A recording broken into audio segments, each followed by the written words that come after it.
What if you could turn back time and return to your high school days? How would you seize the opportunity? Would you live your youth to the fullest, or finally confess to the one you liked? Or would you chase those unfinished dreams? Our main character is Shinta, a 27-year-old in ET.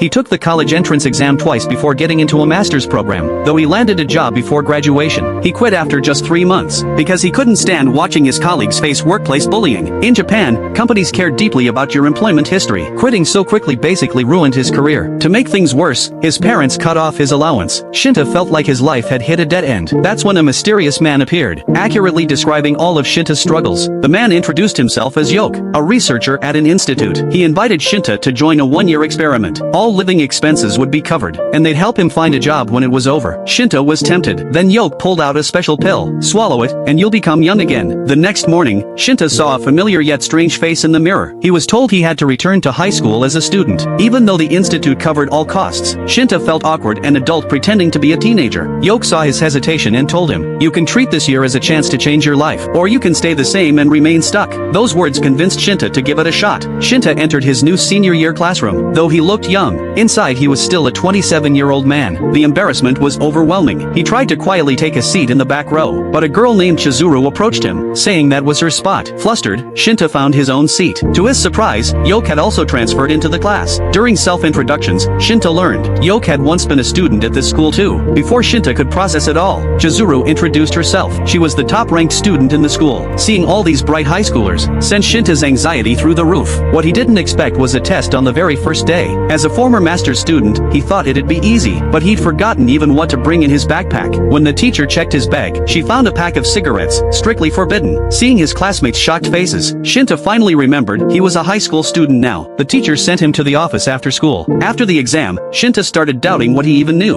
While being lectured in the office, he learned his homeroom teacher was only 25. That hit him hard. He was already 28. During their talk, the teacher noticed Shinta's respect and thanked him for it. She said being young often meant not being taken seriously. Seeing her gratitude reminded Shinta of teachers who'd bullied him in the past. It left him feeling suffocated. In the end, she told him to write a reflection and return to the office tomorrow. Dejected, Shinta walked out of the school gate and ran right into Yoke. Shinta had so many questions, but Yoke didn't want to answer. He said his role was only to observe and accompany Shinta for the year. The real goal of this rebirth program was to help lost people learn to stand on their own, so it wouldn't be as easy as Shinta imagined. Shinta admitted he just wanted a stable job and a quiet life after the year was over. Yoke said he respected that choice. Back home, Shinta fell back into his old habits. Yoke sat down to write his daily experiment report. He'd written one just like it the year before. Unfortunately, his previous subject had failed. This time, he had higher hopes for Shinta. If you could be young again, what's the first thing you would do?